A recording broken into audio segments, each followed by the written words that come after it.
Hello hi friends, good evening to all. So just కొన్ని hours క్రితం ఒక video చేయడం జరిగింది. సో సవరించినటువంటి ఎల్ఆర్ఎస్ జియో నెంబర్ 135 ప్రకారము క్యాల్కులేటర్ చేసి పెట్టడం జరిగింది. సో కానీ ఈ క్యాల్కులేటర్ వచ్చేసి హాఫ్ పార్ట్ నుండి చెప్పడం జరిగింది. సో బేసిక్ రెగ్యులేషన్ ఛార్జెస్ ఎలా క్యాల్కులేట్ చేయలేదో చెప్పలేదు, ఎందుకంటే ఆల్రెడీ ప్రీవియస్ వీడియోలో సో ఈ బేసిక్ రెగ్యులేషన్ ఛార్జెస్ ఏ విధంగా క్యాల్కులేట్ చేయాలో చెప్పడం జరిగింది as per Jio number 131. So ఇక్కడ మా ఫ్రెండ్స్ కొంతమంది కన్ఫ్యూజ్ అవుతూ జస్ట్ ఇంతకుముందు చేసిన వీడియోలో వాళ్ళు హాఫ్ నుండి చేసావేంటి, ఫుల్గా చేయలేదు, నెక్స్ట్ బేసిక్ రెగ్యులేషన్ ఛార్జెస్ ఎలా క్యాల్కులేట్ చేయాలనేసి అడగడం జరుగుతుంది. సో కాబట్టి ఈ వీడియోలో మరి ఒకసారి కంప్లీట్గా బేసిక్ రెగ్యులేషన్ ఛార్జెస్ ఎలా క్యాల్కులేట్ చేయాలి, next remaining total LRS amount ఏ విధంగా క్యాల్కులేట్ చేయాలనేది క్రిస్టల్ క్లియర్గా మరొకసారి ఎక్స్ప్లెయిన్ చేయడానికి ట్రై చేస్తాను. సో దయచేసి మిత్రులు అన్యదా భావించకండి.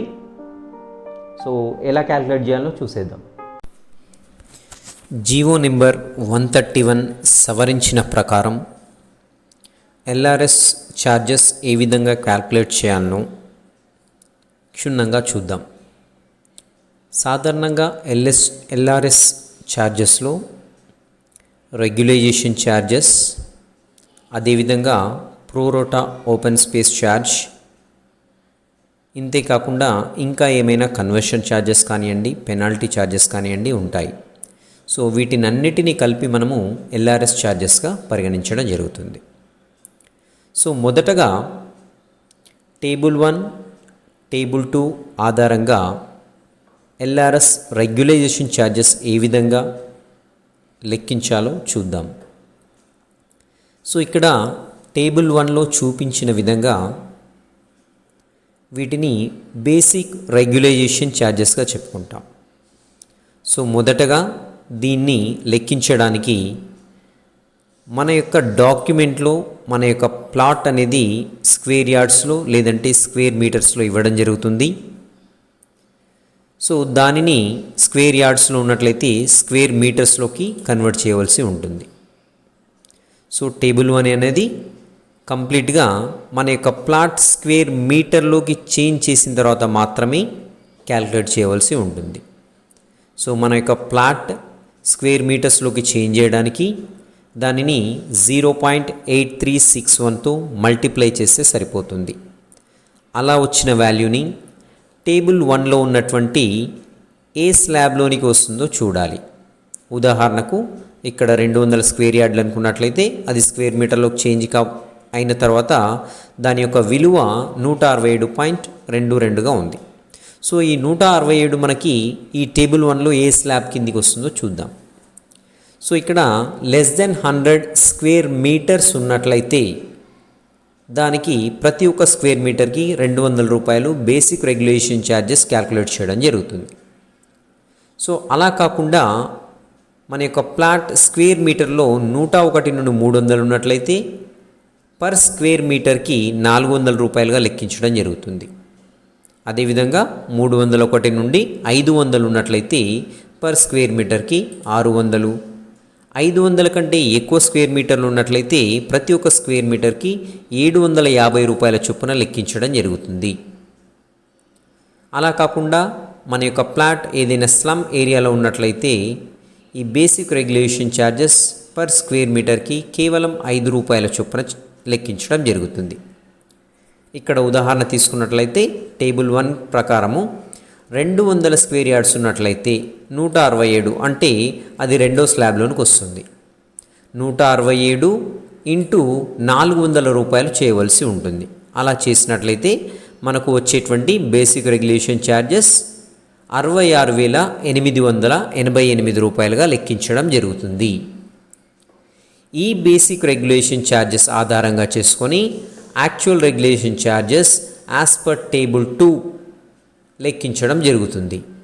సో దీనిలో ముఖ్యంగా బేసిక్ రెగ్యులేషన్ ఛార్జెస్లో నుండి పర్సంటేజ్ తీసుకోవడం జరుగుతుంది. ఆ పర్సంటేజ్ మన డాక్యుమెంట్లో ఉన్నటువంటి మార్కెట్ విలువని ఆధారంగా చేసుకొని లెక్కించడం జరుగుతుంది.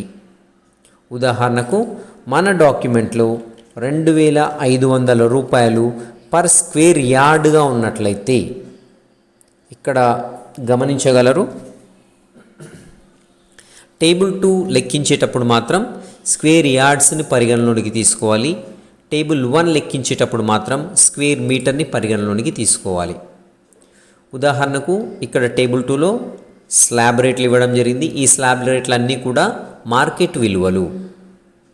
సో మన డాక్యుమెంట్లో మన యొక్క ప్లాట్ స్క్వేర్ యార్డ్ 3000 లేదా అంతకంటే తక్కువ ఉన్నట్లయితే పర్ స్క్వేర్ యార్డ్ వచ్చినటువంటి బేసిక్ రెగ్యులేషన్ ఛార్జెస్లో 20% కట్టవలసి ఉంటుంది. అలా కాకుండా 3001 నుండి 5000 స్క్వేర్ మీటర్లు స్క్వేర్ యార్డ్స్ మార్కెట్ విలువ 3001 నుంచి 5000 మధ్యలో ఉన్నట్లయితే దానికి బేసిక్ రెగ్యులేషన్ ఛార్జెస్లో 30% గాను, మార్కెట్ విలువ 5001 నుండి 10,000 ఉన్నట్లయితే దానికి 40% గాను, 10,001 నుంచి 20,000 వరకు ఉన్నట్లయితే దానికి బేసిక్ రెగ్యులేషన్ ఛార్జెస్లో 50% కట్టవలసి ఉంటుంది. సో ఈ విధంగా రకరకాల స్లాబ్లు ఉన్నాయి ఇక్కడ. సో వీటి మార్కెట్ విలువల ఆధారంగా బేసిక్ రెగ్యులేషన్ ఛార్జెస్లో ఇంత పర్సంటేజ్ చేయడం జరుగుతుంది. సో ఇది టేబుల్ 1, టేబుల్ 2. ప్రోరాటా ఓపెన్ స్పేస్ ఛార్జెస్ని ఏ విధంగా క్యాల్కులేట్ చేయడం జరుగుతుంది. మన లేఅవుట్ డెవలప్ చేసినప్పుడు దానిలో 10% భూమి డెవలప్మెంట్ కోసం వదిలిపెట్టబడనట్లయితే మన యొక్క ప్లాట్ వాల్యూలో 14%ని ప్రోరాటా ఓపెన్ ఛార్జెస్గా పరిగణించడం జరుగుతుంది. మన ప్లాట్ వాల్యూ ఏ విధంగా వస్తుందంటే మన ప్లాట్ యొక్క వైశాల్యము స్క్వేర్ యార్డ్స్లో మరియు market rate per square yard రెండింటిని మల్టిప్లై చేసినట్లయితే మనకి మన యొక్క ప్లాట్ వాల్యూ అనేది వస్తుంది. ఇక్కడ చూడండి 200 square yards plot area, market value వచ్చేసి 2500. సో టోటల్గా మనకి ఇక్కడ వచ్చేసి 5 లక్షలు కావడం జరుగుతుంది. సో ఈ 5 లక్షల్లో 14% తీసుకున్నట్లయితే అది 70,000గా పరిగణించడం జరుగుతుంది. సో యాక్చువల్ రెగ్యులేషన్ ఛార్జెస్ అదేవిధంగా ప్రోరాటా ఓపెన్ ఛార్జెస్ రెండు యాడ్ చేసినట్లయితే మనం పే చేయవలసినటువంటి ఎల్ఆర్ఎస్ ఛార్జెస్ వస్తూ ఉంటాయి. ఇవి కాకుండా అదనంగా అగ్రికల్చర్ ల్యాండ్ని డొమెస్టిక్గా కానీ అగ్రికల్చర్ని ల్యాండ్ని కమర్షియల్గా కానీ ఇలా కన్వర్ట్ చేసినప్పుడు కూడా కన్వర్షన్ ఛార్జెస్ అనేవి ఉంటూ ఉంటాయి. సో ఇవన్నీ కలిపేసి మనము ఎల్ఆర్ఎస్ ఛార్జెస్గా పరిగణించడం జరుగుతుంది. ఇక్కడ మనం ఒక ఉదాహరణ తీసుకొని చూపిస్తాను. సో ప్లాట్ ఏరియా వచ్చేసి 100 గజాలు. సో ఇది స్క్వేర్ మీటర్స్లోకి కన్వర్ట్ చేసుకోవాల్సి ఉంటుంది. ఫస్ట్ అది 83.61. సో ఈ 83.61 మొదటగా టేబుల్ 1లో మొదటి స్లాబ్లోనికి వస్తుంది. 83 is lesser than the 100. So కాబట్టి ఇక్కడ మనకి పర్ స్క్వేర్ మీటర్ 200 రూపాయల చొప్పున మల్టిప్లై చేసినట్లయితే బేసిక్ రెగ్యులేషన్ ఛార్జెస్ 16,722గా వచ్చాయి. సో దీనిని ఆధారంగా చేసుకొని ఇప్పుడు మార్కెట్ వాల్యూ ఈ 100 స్క్వేర్ యార్డ్స్కి market value per square yard 1500 ఉందనుకుందాం. సో 1500 అంటే ఇప్పుడు ఈ మార్కెట్ వాల్యూను టేబుల్ 2లో చూసుకోవడం జరుగుతుంది. ఇది అల్టిమేట్గా it is lesser than the 3000 అంటే ఫస్ట్ స్లాబ్లోనికి వస్తుంది. ఈ 1500 అనేది 3000 కంటే తక్కువ ఉంది కాబట్టి ఫస్ట్ స్లాబ్లోనికి వస్తుంది. ఫస్ట్ స్లాబ్లోకి ఎదురుగా ఎంత ఉంది? 20% ఉంది. అంటే బేసిక్ రెగ్యులేషన్ ఛార్జెస్లో 20% యాక్చువల్ రెగ్యులేషన్ ఛార్జెస్గా పరిగణిస్తుంది. సో ఇక్కడ చూడండి బేసిక్ రెగ్యులేషన్ ఛార్జెస్లో 20% తీసుకున్నట్లయితే మనకి 3,344 రూపాయలుగా వస్తుంది. సో నెక్స్ట్ వచ్చేసి మనకి ఈ ప్లాట్ వచ్చేసి 100 స్క్వేర్ యార్డ్స్, దీని యొక్క మార్కెట్ వాల్యూ వచ్చేసి 1500. సో రెండింటిని మల్టిప్లై చేస్తే మనకి టోటల్ ప్లాట్ వాల్యూ వచ్చేసి 1,50,000గా వస్తుంది. సో దీనిలో ప్రోరాటా ఓపెన్ ఛార్జెస్ 14% అనుకున్నట్లయితే అది 21,000గా పరిగణించడం జరుగుతుంది. సో ఇప్పుడు యాక్చువల్ రెగ్యులేషన్ ఛార్జెస్ అదేవిధంగా ప్రోరాటా ఓపెన్ ఛార్జెస్ ఇవి రెండు కలిపి చూసినట్లయితే మనకి టోటల్గా మనం పే చేయవలసినటువంటి ఎల్ఆర్ఎస్ అమౌంట్ అనేది డిస్ప్లే అవుతుంది. ఒకవేళ లేఅవుట్ చేసినప్పుడు 10% భూమి డెవలప్మెంట్ కోసం వదిలిపెట్టినట్లయితే ప్రోరోటా ఓపెన్ ఛార్జెస్ అనేవి ఉండవు. కాబట్టి ఇది వితౌట్ ప్రోరోటా ఓపెన్ ఛార్జెస్. కేవలం మనం 33,344 రూపాయలు 100 గజాల ప్లాటు 1,500 మార్కెట్ వాల్యూ ఉన్నట్లయితే అంత పే చేస్తే సరిపోతుంది. సో ఈ యొక్క ఎల్ఆర్ఎస్ ఛార్జెస్ అనేవి మార్కెట్ వాల్యూని ఆధారంగా చేసుకొని మారుతూ ఉంటాయి. మరొక ఎగ్జాంపుల్ చూద్దాం. ఇక్కడ 200 గజాలు, నెక్స్ట్ ఇది వచ్చేసి 3,100 అని మార్కెట్ వాల్యూ అనుకుందాం. సో ఈ 200 స్క్వేర్ యార్డ్స్ని మీటర్లో కన్వర్ట్ చేస్తే 167.22 అవుతుంది. దీనిని టేబుల్ 1లో చూసుకుందాం. సో 167 అంటే సెకండ్ స్లాబ్లోనికి రావడం జరుగుతుంది.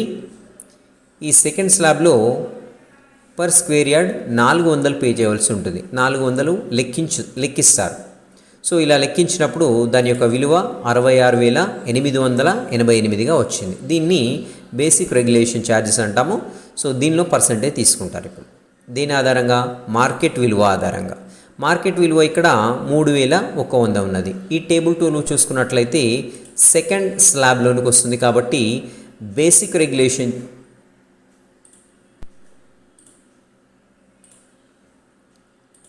సో ఇక్కడ మార్కెట్ విలువ 3,100 ఉంది.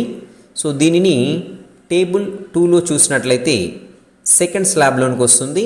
సో దానికి ఎదురుగా మనకు 30% అని క్లియర్గా ఉంది. అంటే బేసిక్ రెగ్యులేషన్ ఛార్జెస్లో 30% యాక్చువల్ రెగ్యులేషన్ ఛార్జెస్గా లెక్కలోనికి తీసుకోవడం జరుగుతుంది.